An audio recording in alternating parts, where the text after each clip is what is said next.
following other people's opinions. We are controlled by the media. And today it all changes. We need to think how to think free. We need to be free thinkers. Then we need to learn how to feel free. People say feel free, but we don't even know how to feel free or think free. Say what you feel, positive or negative, grounded in reality. This reality has been forced upon us. It is a choice, just like when I said slavery is a choice. The reality, we can make our own reality. We can talk about history, but not too long. We need to talk about our now, because we can fix and start loving each other now. But the thing is, we have the resources on this planet to have a human utopia, to have respect for each other, mankind. We have that. But we're too concerned about getting the next Hollywood film to Netflix. We have the resources. There's new billionaires every day. You apply the right type of thinkers, like the Elon Musk, the people with the real ideas. Like, politics is dead. It's over with. Politics, like, these kids need some type of real truth. I'm gonna stand up and I'm gonna influence, and I'm just gonna be me the fullest. Because it's also with my approach, you know, it's a certain point of a level of like frustration, because waiting for everyone to agree may take too long. I'm not gonna sit inside of a corporation for 20 years. The time is now. The time is now to express and for people to believe in themselves. The time is now for it to be okay to be great.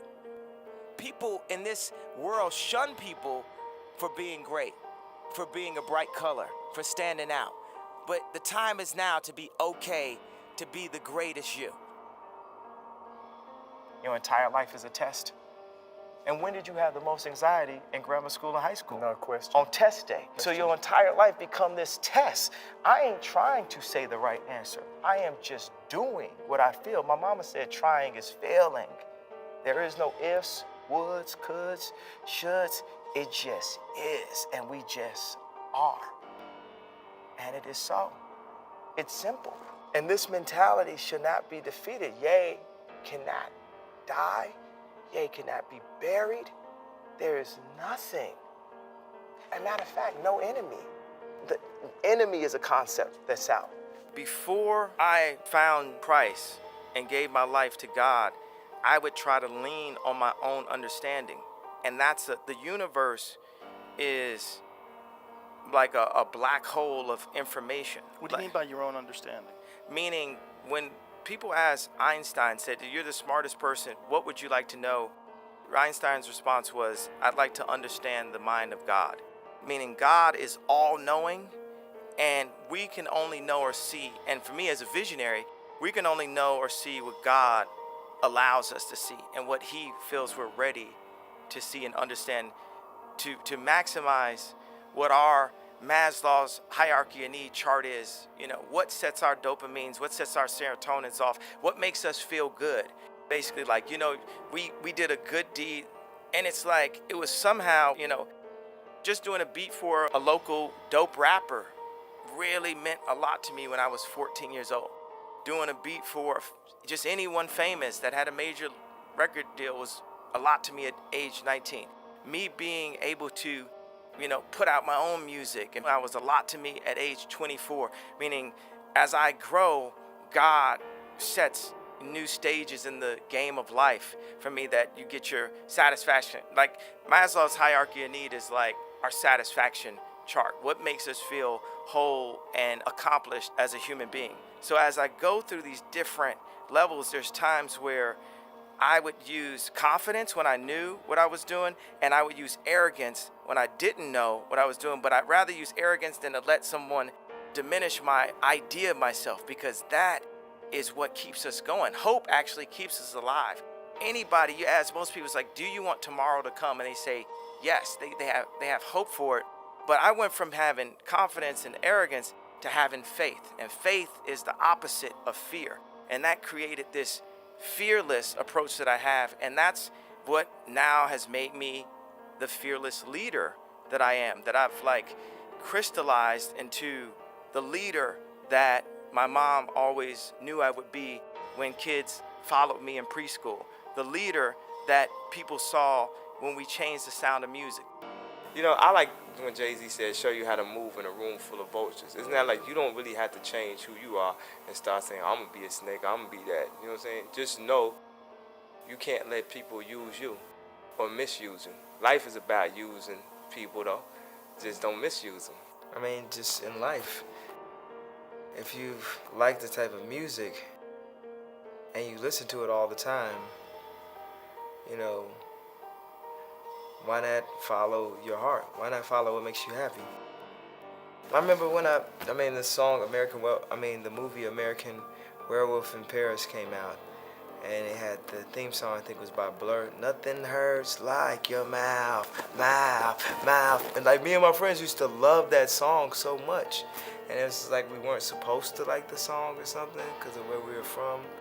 Or we like songs like So Kiss Me Under the Moonlit Starlight. Like all these songs are just these incredible melodies from the 80s and from the 90s. A lot of the 90s stuff. And people keep on saying 80s, but they were like, Mr. Jones and me. All these sweeping melodies and Nirvana and shit like that. And I'm like, I really love music and I love to sing these songs and I can make music. So why not just make music? The greatest thing that a man has to give to anyone, whether it's their kids or whether it's their wife, is time. And how much time do we spend, you know, chasing the American dream or chasing money and materialistic things? How much time do we actually give to the women and children?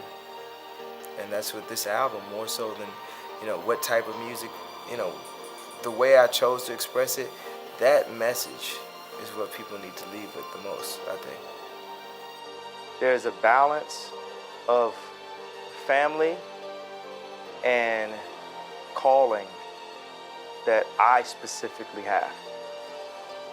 I have to protect and take care of my family and make sure with the power that God has put in my hand that I do everything that I can as the father to provide the best chance at them being the maximum success that they can be. I think people focus too much on the past and focus too much on regret. Even like when you deal with schools, like you take like the slave idea. My point is, I've heard of history class. I've never heard of a class that breaks down how you balance a checkbook or how you control your finances, which my father never taught me that. And I've never heard of a future class. So they keep us so focused on history that we start to believe that it actually repeats itself. And we become overly traditional and we can't advance as a race of beings. We get too caught up in the past and what everyone's saying, what everyone's tweeting. And sometimes you just have to be fearless enough to break the simulation. I refuse to follow those rules that society has set up in the way that they control people with low self-esteem, with improper information, with branding, with marketing. I refuse to follow those rules. It's about truth, it's about information, it's about awesomeness, and the only luxury is time, the time you spend with your family. That's the only luxury to this concept. A lot of people say, okay, well, you have to do music. I'm gonna keep doing music, but what if people told me I couldn't rap? What would have happened? What if people told me I couldn't perform? I have other goals and other things, and I'm gonna use my platform, every platform, to stand up and say, I wanna make something. I wanna make the next Ralph Lauren. That was the point of the Zayn interview. They say people don't stand up and protect their dreams. People are too scared of getting, spoofed in a way.